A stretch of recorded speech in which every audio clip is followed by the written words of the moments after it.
¿Cómo están, queridos alumnos? Vamos con nuestra 33ª sesión. Vamos a ver investigación de brotes. Déjenme cancelar el WhatsApp web porque están llegue y llegue mensajes y no es buen momento en este momento. Entonces, cierro sesiones. Ok. Bueno, entonces voy a compartir pantalla con ustedes. Espero que se comparta. Si se está compartiendo, bien. Lo voy a poner grande. Hoy vamos a ver una parte teórica y en la siguiente sesión vamos a hacer algunos ejercicios de dos temas que veremos hoy, que son construcción de canal de índice endémico y construcción de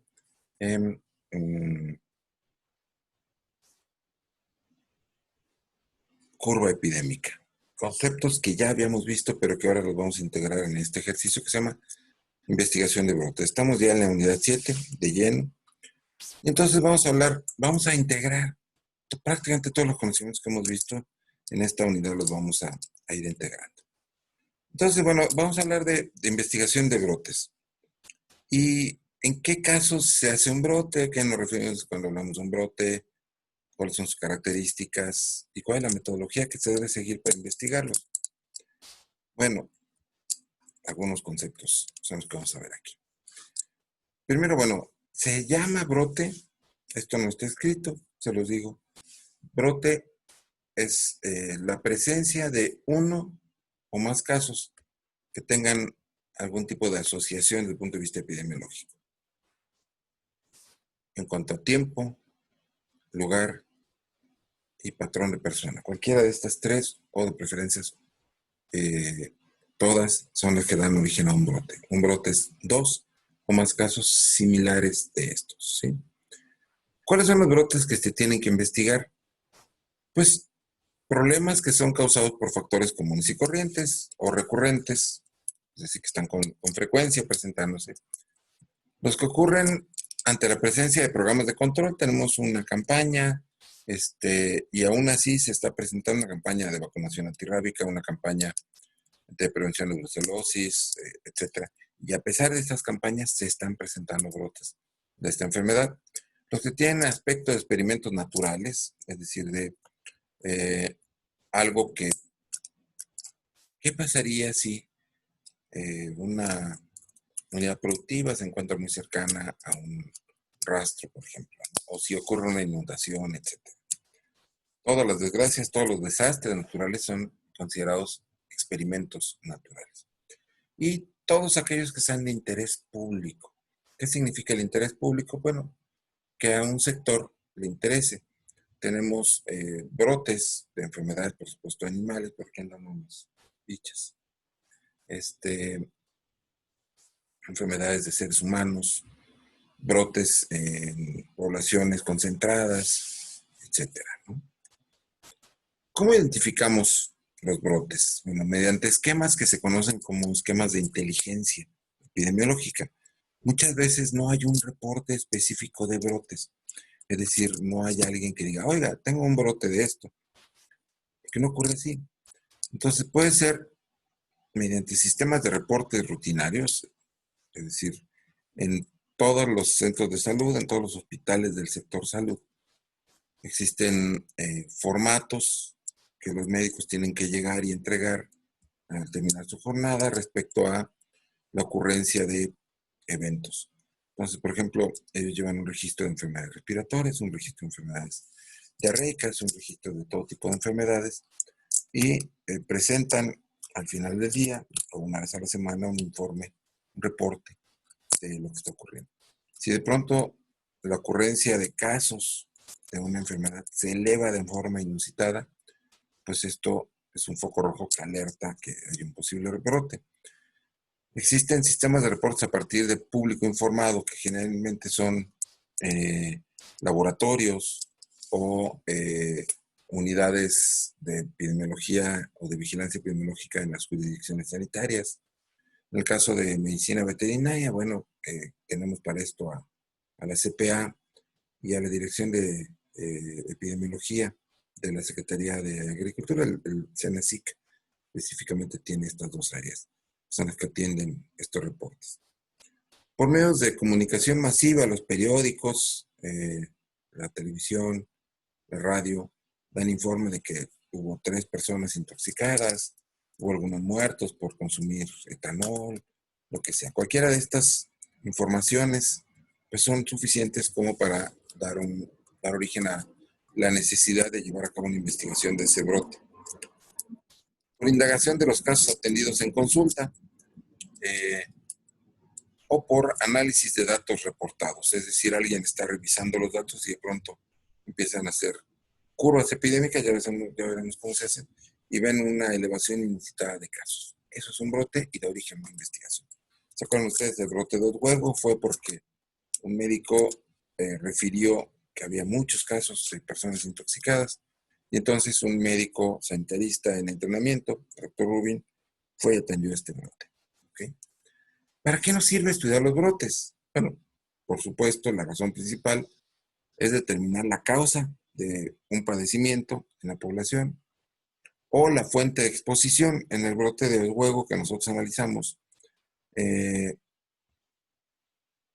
nunca se supo específicamente cuál fue la causa, pero sí supimos cuál fue la fuente de exposición, es decir, se supo que era el helado de vainilla. Y había hipótesis respecto a si fue Staphylococcus aureus o algún otro. ¿Sí? El mecanismo de transmisión, que puede ser también suficiente, saber que se trata de una enfermedad que se transmite por vectores, o que se transmite por consumo de alimentos, o que se transmite por contacto directo, etc. Para determinar el riesgo de enfermar, cuando nosotros tenemos información en un brote, están los que se enferman y los que no se enferman. Y entonces, a través de los ejercicios que hemos hecho y que vamos a hacer más en esta unidad, de riesgo relativo, OR, etcétera, pues vamos determinando cuál es el riesgo que tiene un individuo que no se expuso de enfermar comparado con el que sí se expuso. Determinar factores predisponentes que pueden tener que ver con la edad, el sexo, el haber estado en algún lugar, el haber consumido otra cosa adicional, etcétera. Todos los que sean. Y a partir de todo esto, tener elementos para recomendar o establecer medidas preventivas y de control. ¿Qué se requiere para hacer un estudio de brotes? Bueno, primero, el epidemiólogo debe evaluar cuidadosamente los signos del padecimiento, es decir, a qué se está enfrentando, es un problema respiratorio, diarreico, nervioso, una combinación de ambos, es un sistémico, es un problema que afecta la piel, lo que sea, ¿sí? Pero también las evidencias epidemiológicas, y aquí tiene que tratar de establecer si hay patrones de presentación que tengan que ver con el tiempo, con el lugar o con el individuo. Es decir, algunas características se van a dar quizás cierto número de tiempo, minutos, horas posteriores a alguna actividad, a la exposición posible. O el lugar, todos los individuos afectados estaban en un mismo lugar, como en el brote de Oswego, todos estuvieron en el sótano de aquella iglesia de Lycoming, pero en sí el sótano no era el problema, sino el evento. Y los individuos, que nosotros vimos que no había un patrón específico de edad o de género para el brote de Oswego, sino que más bien estaba ligado exclusivamente al consumo del alimento, ¿sí? Así como información relacionada con hallazgos de laboratorio y gabinete, es decir, si alguien tomó muestras, pues, ¿qué se obtuvo de estas muestras? ¿Sí? A partir de esto, el epidemiólogo quien realiza la investigación de brote debe analizar la información que se establezca para poder comparar qué es lo que está pasando entre los casos y los no casos, y los expuestos y los no expuestos. ¿Sí? En nuestro cuadrito de 2x2, los casos son la primera columna y los no casos son la segunda columna. Y expuestos normalmente son los de arriba y no expuestos son los de abajo. Entonces se hacen estas comparaciones, nosotros podemos calcular y medir diferencias entre estos valores, ¿sí? Los casos en los expuestos comparado a los casos en los no expuestos, por ejemplo. Y determinar cuándo se enfermaron, tiempo, dónde se enfermaron, lugar, y quiénes o qué características tenían los que se enfermaron, que son características de persona o individuo. Es importante tener un ritmo para la atención de brotes, es decir, actuar de manera rápida, pero de manera ordenada.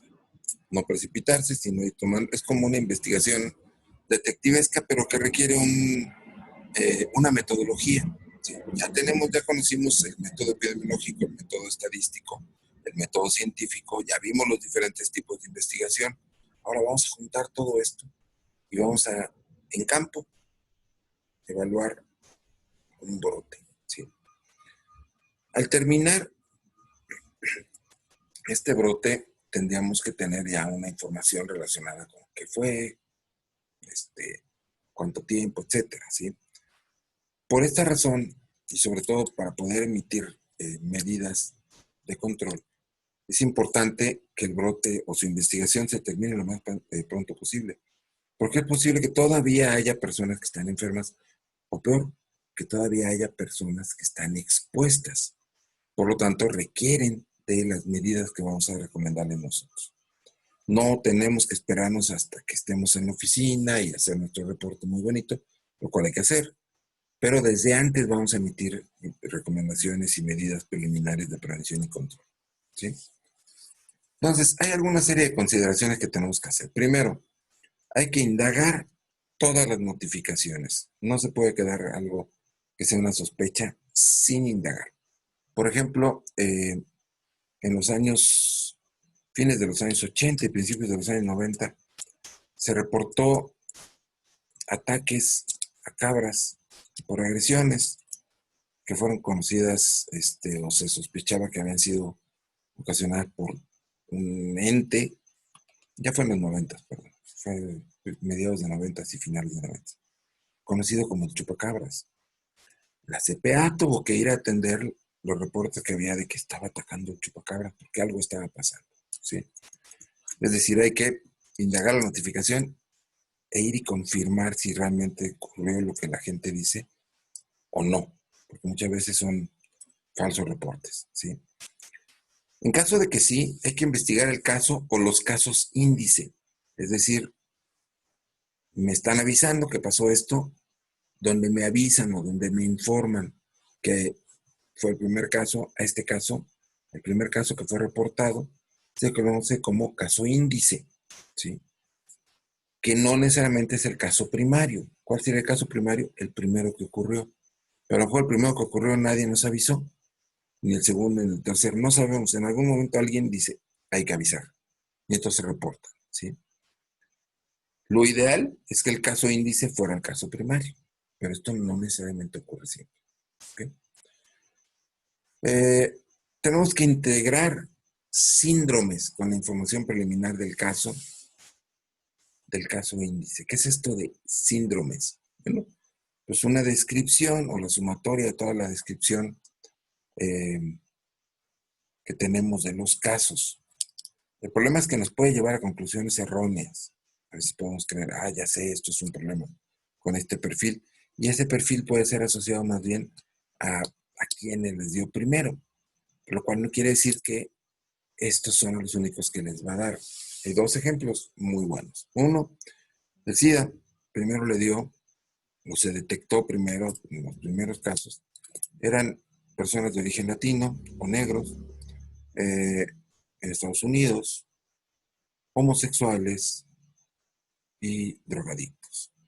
Entonces, pues para muchos de ellos era, wow, qué bueno, ¿no?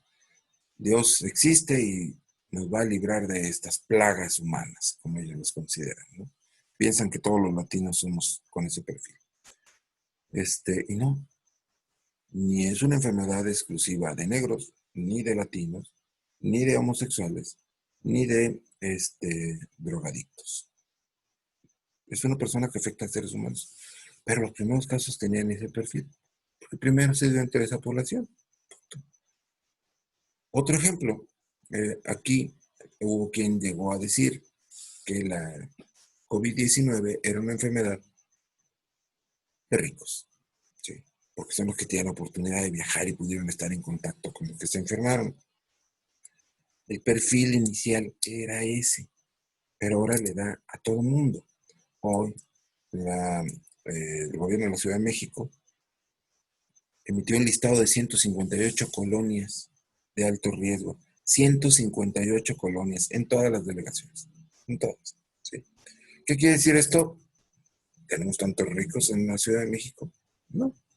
Son colonias que son colonias comunes y corrientes. ¿Sí? Entonces la enfermedad no sigue un patrón socioeconómico. No es así. ¿Okay?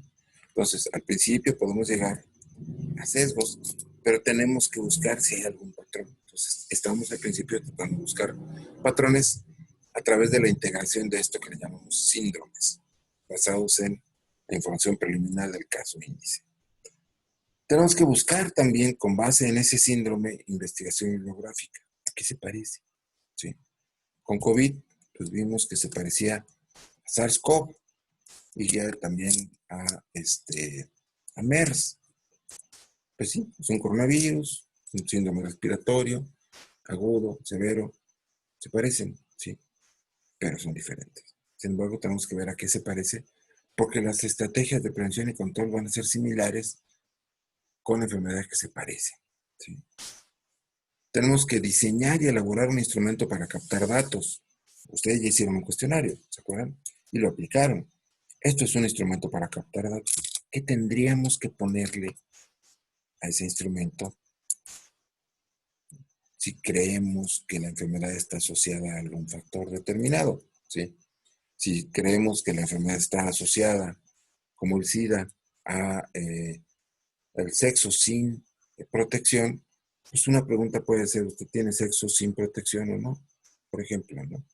En fin, tenemos que diseñar instrumentos para captar información que nos ayude, o mejor dicho, datos que nos ayuden a ir obteniendo información. Y vamos a tener que plantear tipos de muestreo y tipos de estudio de los que ya vimos, ¿sí? Prospectivos, retrospectivos, transversales, longitudinales, todo esto que ya vimos, ¿sí?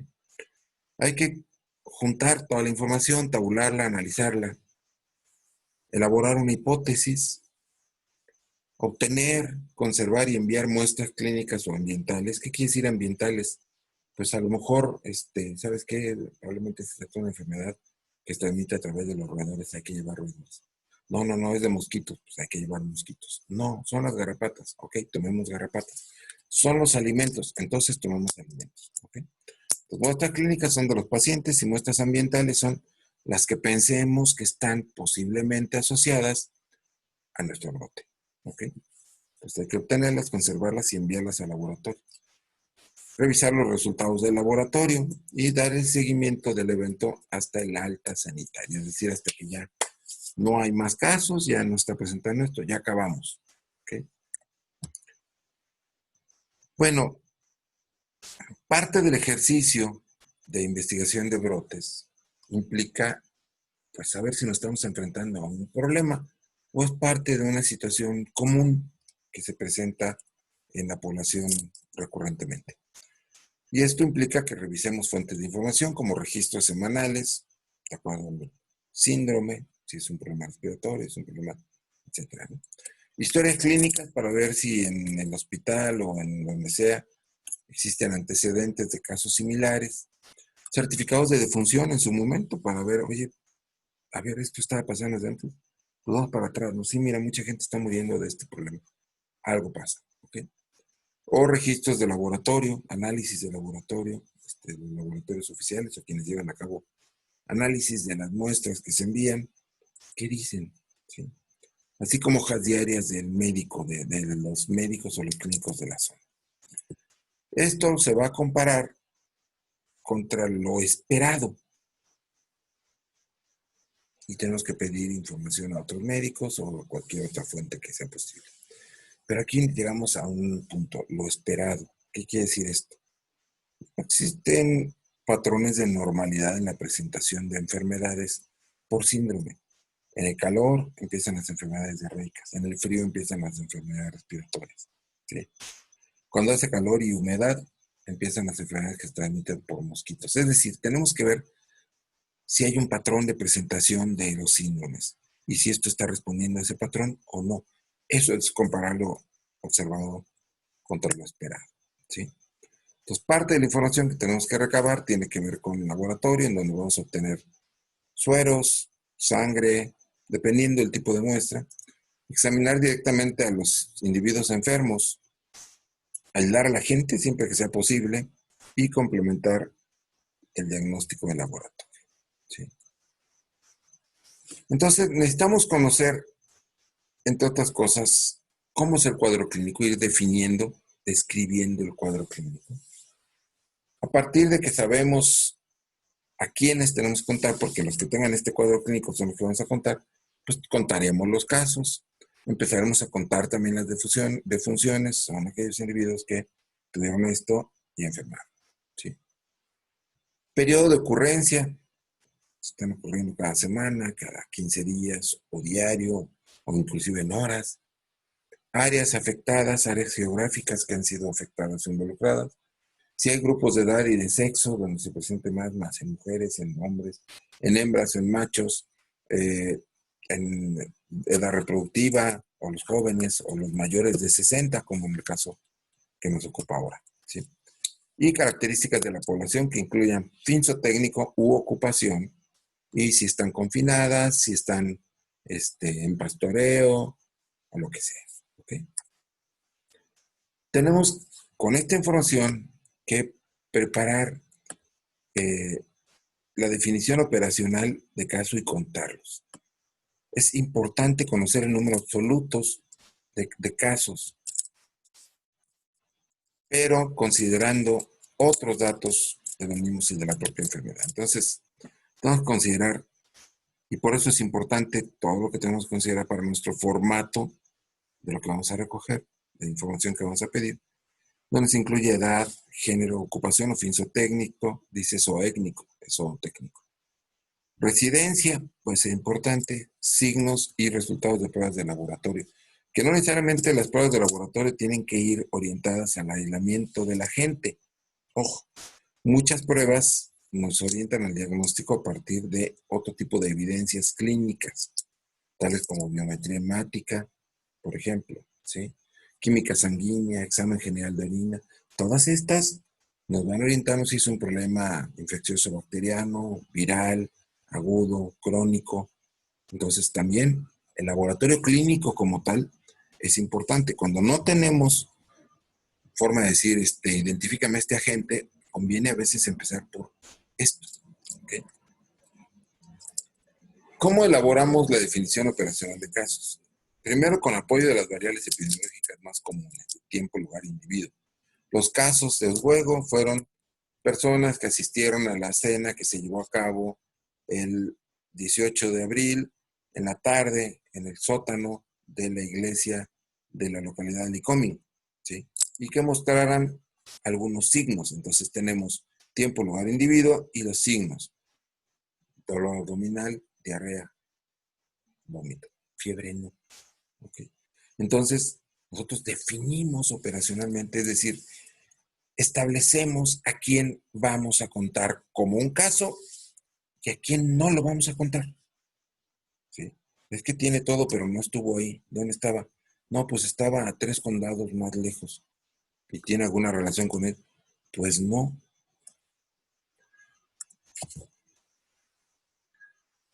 Llegamos a este punto. Cálculo de canal e índice endémico. Esto es parte de lo que vamos a ver la semana que entra, ¿sí? En algunas enfermedades se tienen registros de los casos que se presentan, ¿sí?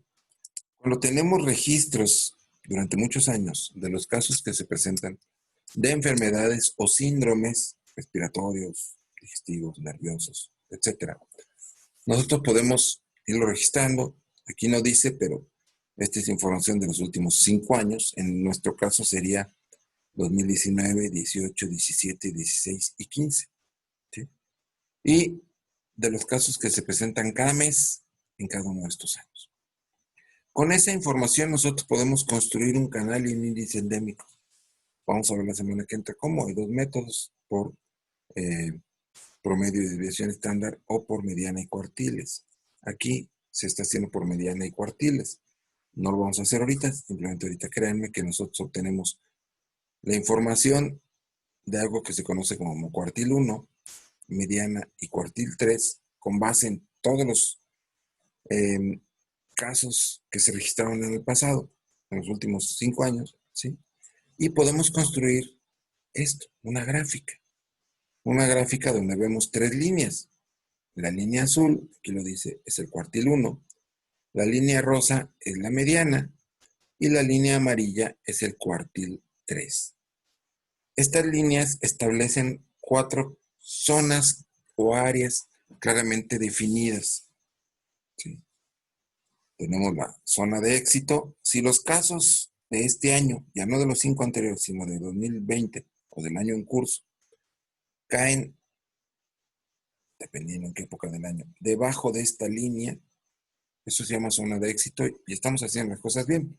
Estamos por debajo del canal endémico. ¿Sí? Este se llama zona de éxito. ¿Cómo se interpreta esto? Bueno,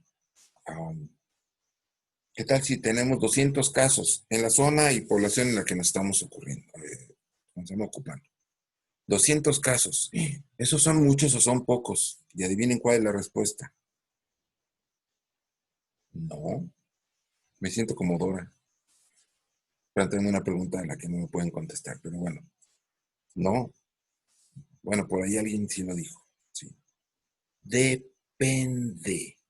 La respuesta es depende. 200 casos en junio es normal, porque para esta enfermedad junio es el pico. Entonces, tener 200 casos no es malo en junio, ¿sí? Pero ¿qué pasa si estamos hablando de marzo aquí? Pues entonces ya no estamos en la zona de éxito. ¿En qué zona estamos? En una zona que está entre rosa y azul. Bueno, zona de éxito lo puse en verde, siguiendo nuestro escala de colores del semáforo. Verde es bueno, amarillo es no tan bueno, naranja es más malón y rojo es lo peor. Ya sabemos, ¿no? Entonces, entre rosa y azul está la zona de seguridad. Esta zona delgadita es de seguridad. 200 casos en marzo significan que estamos en la zona de seguridad, es decir, estoy dentro de mi margen de normalidad, ¿sí? Entre el mínimo y el máximo, y por debajo de la media, o de la mediana en este caso. ¿Sí? Eso me dice aquí en marzo. Si yo tuviera 200 casos en septiembre, estaría aquí, en el límite, ¿sí? Pero ya de otra zona, una zona que está entre rosa y amarillo. Esta zona se llama zona de alarma y ya es naranja. No se ve muy naranja, pero es naranja. ¿Sí? Entonces, aguas. Quiere decir que ya rebasé el índice endémico, estoy arriba de la mediana y puede ser que vaya hacia la zona epidémica. ¿Sí? Si yo tengo 200 casos en octubre, noviembre o diciembre, o enero y febrero, son demasiados casos para la época. Esto querría decir que estoy en una zona epidémica. Hay una epidemia. ¿De qué? No lo sabemos. Simplemente de la enfermedad que nosotros estamos estudiando durante estos años. ¿Sí? Aquí no me importa todavía qué. ¿Queda claro? Estas son las 4 zonas. Bueno. Esta es la curva epidémica. Esta curva epidémica refleja la presentación de casos en el tiempo. Ahorita ya no es lo normal, es lo que ocurre en un brote. ¿Sí? Lo anterior era para saber si es una enfermedad que se registra, etcétera. Podemos construir un canal endémico y podemos saber cuál es la situación. Pero si no, si nada más tenemos un brote, como lo tuvimos luego, desarrollamos nuestra curva epidémica, ¿se acuerdan? Y entonces tenemos aquí los casos, ¿sí? 12 casos, 10 casos, 6 casos, 3 casos, 1 caso. Casos a lo largo del tiempo. Esto pueden ser horas o pueden ser días. Desarrollamos una curva epidémica, también vamos a ver en la siguiente sesión cómo se hace. Y esto nos ayuda a determinar la magnitud del problema, es decir, el tamaño del problema. La posible forma de transmisión, porque a lo mejor aquí vemos estos casos y de pronto ya vemos aquí otro. Y si creíamos que era por consumo, pues este resulta que ya se enfermó a partir de estos, entonces tal vez es transmisible. ¿Sí?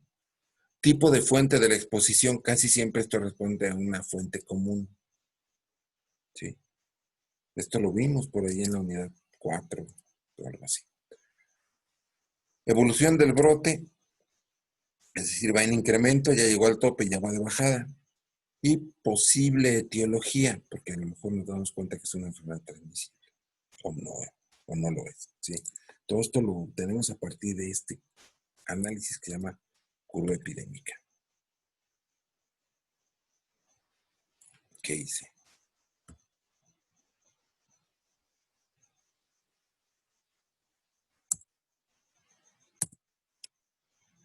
No, ya se trabó esta chunche. Ok, dejo pensar la computadora. Ah, es que quiere abrir la gráfica. No, gracias. Ok, sí. Aquí está, ¿no? Nosotros podemos ver cuándo inició el problema y cuánto tiempo duró el brote, ¿sí?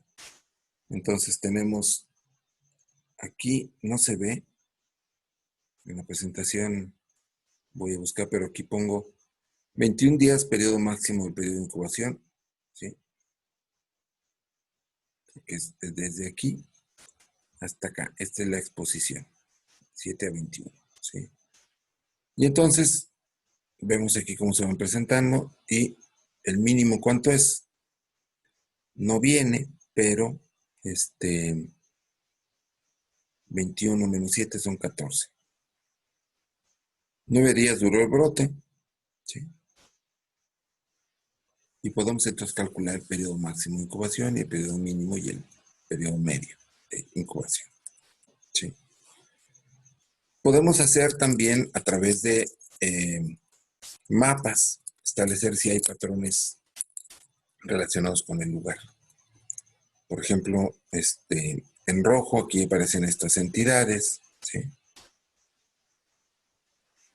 Que es Michoacán, Querétaro, no sé si es Distrito Federal, Estado de México, más bien Querétaro es este. Sí, es Distrito Federal, bueno, Ciudad de México, Estado de México, Michoacán, Jalisco y Zacatecas, ¿sí? Que tienen una tasa de letalidad por cólera mayor a 1, ¿sí?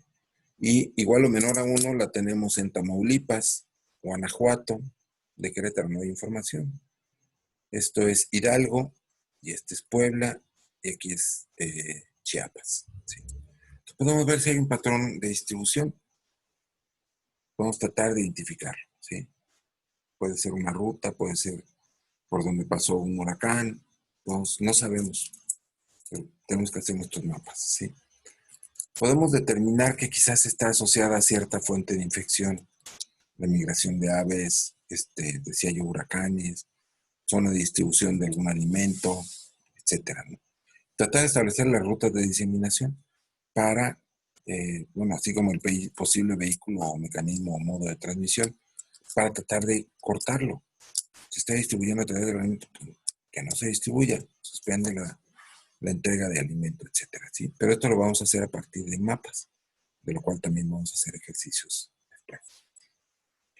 Entonces, orientamos la información de acuerdo al patrón de individuo o de persona, por edad, género, ocupación, grupo étnico, si es que hay algo al respecto, estilos de vida o cualquier otro que esté asociado a cierta magnitud y a la trascendencia, ¿sí? Hay problemas que tienen una magnitud muy grande, pero muy poca trascendencia. La caspa de los burros es un problema muy común. Muchos burros tienen caspa. Es trascendente. ¿A quién le importa? Si acaso a las burras, pero las burras normalmente piensan en otro tipo de cualidades de los burros y no la caspa, francamente, ¿no? Entonces, también tenemos que ver si un problema tiene, aunque sea poca magnitud, pero mucha trascendencia. Y si tiene gran magnitud y mucha trascendencia, pues no tenemos que dudarlo. Nosotros podemos determinar con base en toda esta información de los que ya se enfermaron, podemos determinar quiénes están en riesgo de enfermar. Entonces, la adecuada caracterización del brote en tiempo, lugar, individuo, pues, permite tener un buen diagnóstico de trabajo para identificar cómo empezó el evento, por qué se desarrolló, quiénes son los individuos enfermos y cuáles son los individuos en riesgo de enfermar. y por lo tanto adelantarnos, estar atentos para detectar otros posibles casos que de otra forma, si no tuviéramos esta información, posiblemente pasaran desapercibidos. Tenemos que desarrollar una hipótesis causal, una hipótesis que explique por qué una exposición determinada produjo la enfermedad estudiada y comprobar la hipótesis a través de métodos estadísticos apropiados. Esto es difícil, pero lo tenemos que hacer. Hay que revisar los hallazgos, sospechar las evidencias clínicas, epidemiológicas y de laboratorio y evaluar la exposición que produjo la enfermedad. Si el análisis indica que la exposición no está relacionada con la enfermedad, entonces tenemos que cambiar la hipótesis, ¿sí? Yo creo que fue helado de vainilla, pero resulta que no. Pues entonces hay que plantear, pues entonces fue el de chocolate. No sabemos, ¿sí? Vamos a comparar la hipótesis contra hechos conocidos, la plausibilidad biológica, es decir, ya lo habíamos mencionado, insisto, con esto estamos entrando en muchas cosas que ya habíamos dicho, pero tenemos que ver si de veras nuestra hipótesis tiene fundamento epidemiológico, tiene un fundamento lógico, es plausible desde el punto de vista biológico, ¿sí? Tal vez es novedoso, a lo mejor no se había considerado un vector como un posible mecanismo de transmisión para una enfermedad de ese tipo, pero a lo mejor en este caso resulta que sí. Y hemos encontrado tal vez siempre los mosquitos o el vector para la transmisión de la enfermedad. Puede ser, ¿sí? Todos los días se van desarrollando conocimientos nuevos, sobre todo cuando se trata de enfermedades emergentes o reemergentes, es decir, aquellas que ya se habían olvidado y que de pronto regresan. Entonces, tenemos que contrastar las hipótesis contra los hechos clínicos, epidemiológicos y de laboratorio. Por ejemplo, llegar a un dato como el género masculino tuvo un OR de 12 con un intervalo de confianza del 95%, de 10 a 13.5 con una P de 0.0001 para desarrollar diarrea, pero a ver si hay algún pero, ¿no? Entonces, pudiera ser que, de acuerdo a esto, hay una evidencia estadística de que el género está asociado a la presentación de diarrea en algún brote, información real, ¿no? Sin embargo, estas son conclusiones a priori, como yo les decía, todas las conclusiones que sacamos de un estudio descriptivo de brote, las tenemos que comprobar después mediante un estudio más sistemático, como cual los que ya vimos con AVI, ¿ok? Donde vamos a mejorar la calidad de la información y responder a preguntas específicas. Vamos a afinar la sensibilidad y especificidad de la definición operacional, es decir, para no tener tantos falsos negativos y falsos positivos, sino que sean todos verdaderos positivos y negativos. Definir con precisión a los sujetos en riesgo para mejorar la calidad del numerador y del denominador y cuantificar el efecto de diversos grados de exposición. Porque ahorita lo estamos planteando como si te expones, te enfermas, no te expones, no te enfermas.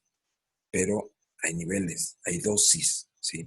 Antes decían, estar cerca de un individuo que tiene COVID, te da COVID. No, va a depender de si el individuo tosió o no, de si tú tenías o no un cubrebocas, gogles, careta, si estás a cierta distancia, está en el lugar encerrado. Hay variaciones que tienen que ver con factores que favorecen o que no favorecen la transmisión de la enfermedad.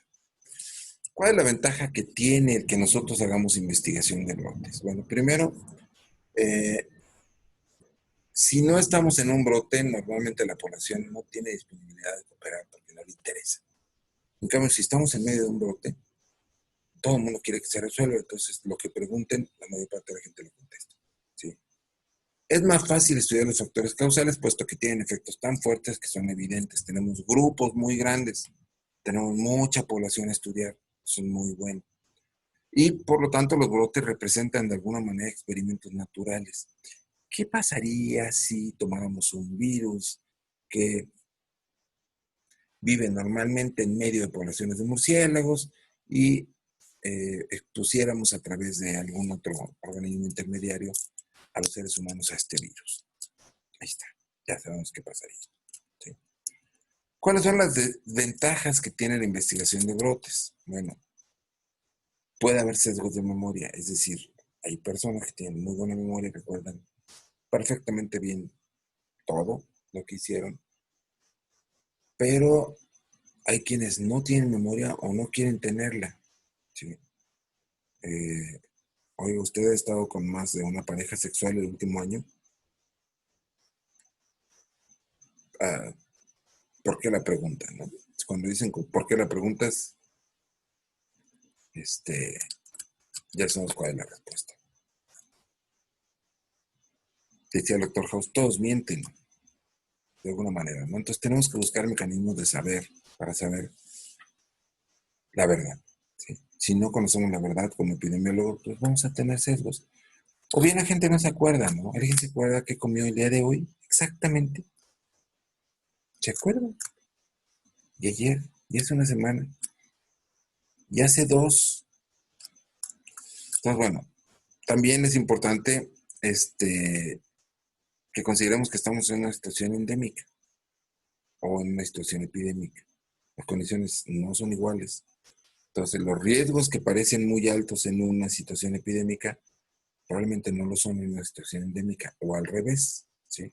Entonces, las epidemias o los brotes son condiciones muy particulares, no tenemos muchos casos, pero que a lo mejor no necesariamente va a ocurrir esto cuando la enfermedad ya se vuelva endémica, porque va a haber más individuos resistentes, va a haber más individuos inmunizados de manera natural o artificial, etcétera. Las condiciones pueden cambiar, ¿sí? Al final tenemos que hacer un informe, un reporte escrito. Hay que hacerlo. Ya sea que nos lo pida la autoridad para la que trabajemos, si es que trabajamos para una autoridad, o si nosotros estamos atendiendo en una unidad productiva, somos clínicos, de todas maneras, son publicaciones. El momento en que nos sentamos a escribir, tenemos que ordenar las ideas. Y ordenarlas nos ayuda a identificar si omitimos algo. ¿Sí? Y sea la que sea la decisión que se va a tomar, porque siempre se toman, hay que matar a todos los animales, o hay que mantenerlos en aislamiento tanto tiempo, o hay que deshacernos de ellos, o hay que evitar que entren en contacto con el resto de los animales, o lo que sea. Lo vamos a hacer basados en ese informe por escrito. Oye, pero ¿por qué pasaste a los animales a aquel corral? Y tú aquí dijiste que el problema estaba así. ¿Okay? Entonces, la toma de decisiones se tiene que basar en un documento escrito de preferencia. Es el registro del desempeño de los investigadores. Es decir, no se trata de juzgar a nadie, pero simplemente puede haber omisiones. Oye, ¿por qué este cuate me preguntó tal cosa? A lo mejor se me ocurre, pero que a ellos no se les ocurrió. Y esto no significa que sean burros o que no sepan, sino que a lo mejor no contaban con los instrumentos. Sí, sí se me ocurrió, me hubiera encantado, pero no tenía un glucómetro a la mano, ¿no? Por ejemplo. Esto tiene valor médico legal, es decir, en caso de que haya consecuencias legales, eh, criminosas o al revés, pues también estos informes ayudan a argumentar para uno u otro lado. Hace muchos años hubo un brote de botulismo en una señora, no me acuerdo si ya se los había platicado, que amablemente se puso a preparar bolis. Los bolis eh, los conocemos, no digo por qué, porque luego YouTube me veta y me dice que no esté yo anunciando nada, pero digamos esas cosas heladas que las vende un pingüino gigante en las calles, eso, exactamente. ¿Sí? Pero también se pueden hacer caseros, se ponen en tubitos de plástico y se van metiendo y se congelan y son riquísimos, ¿no? De sabores, de vainilla, de lo que sea. Una señora preparó bolis en la época de calor en Veracruz y como las condiciones de higiene eran pobres, pues estaba contaminado con heces, sus manos, no se las lavó las manitas y enfermó a más de la mitad de la familia. 3 o 4 de los miembros de la familia murieron. Entonces fue una desgracia, ¿no? La señora fue a dar a la cárcel. ¿Por qué? Pues por lo pronto por homicidio culposo, ¿sí? ¿Qué quiere decir esto? Pues algo que no fue intencional, algo que fue un accidente, pero pues, los mató. La realidad es esa, ¿no? Ahora, no es lo mismo un homicidio culposo que un homicidio doloso. Es decir, si ustedes atropellan a alguien accidentalmente, pues es un homicidio culposo, No lo hicieron a propósito, van en periférico, sale un tipo corriendo, se lo llevan, lo matan. No deben de huir, hay que quedarse, hay que asumir la responsabilidad. Sí, yo lo maté, pero él se atravesó. Es una vía rápida, ¿no? Entonces, y normalmente sale uno libre, es una falta administrativa y no pasó nada. A pesar de que sea un homicidio, ¿sí? Porque no somos homicidas, creo, la mayoría, espero. Entonces no actuamos de esa forma, sino que fue una mera circunstancia, un accidente, ¿sí? En el caso de la señora fue un accidente, pero ¿y si no? ¿Y si lo hizo intencional la maldita vieja? ¿Y si quería envenenar a su familia y si traía pleito con... Podríamos decir, no, no, ¿cómo puede ser? Pues si era su esposo. Pero créanme que se ven cosas extrañas.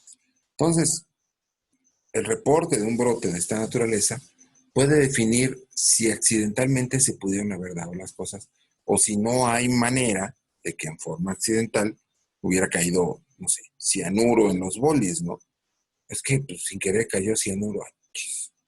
Una cosa es que haya habido desarrollo de Clostridium botulinum y que se dieran las condiciones de anaerobiosis para que se produjera la toxina botulínica, que sí puede ocurrir, y otra es que alguien le agregue cianuro, ¿no? Si la causa de la muerte fue cianuro, no es culposo, es doloso.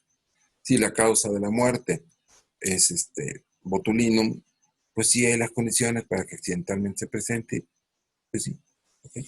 Ese es el valor médico legal. Favorece la mejoría de la calidad de las investigaciones. En la medida en que tenemos el documento escrito, nosotros podemos evaluar. Lo escrito se puede revisar, juzgar, evaluar, etcétera. Y no es tanto para decir, eres un torpe, sino para decir, chin, tendríamos que haber hecho esto, ya sabemos, ¿no? Entonces aprendemos. Aprendemos nosotros, pero aprenden otros, los que vienen detrás de nosotros. Ustedes, o los que sigan de ustedes, van a aprender de lo que nosotros escribamos al respecto.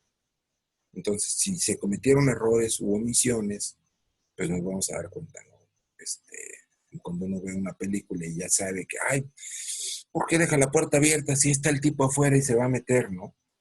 Bueno, pues a lo mejor no siempre hay un homicida rondando y no siempre cerramos la puerta, ¿no? Entonces, pues deberías, porque uno nunca sabe, ¿no? ¿Okay? Pero entonces, a partir de que pasan las cosas, aprendemos. Y finalmente, el estudio de los brotes nos sirve para aplicar medidas preventivas y de control.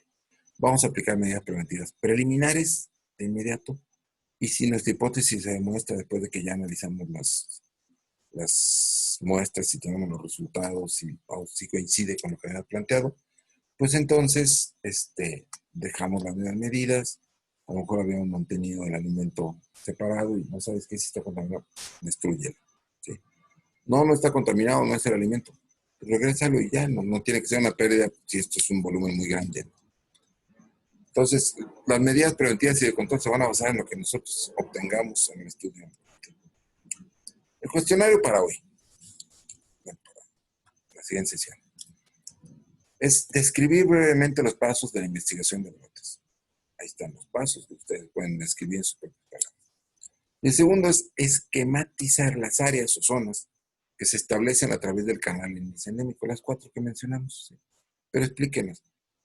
Pueden hacer un dibujito, solamente un esquema, pero de todas maneras digan, debajo del cuartil 1 se llama zona de éxito.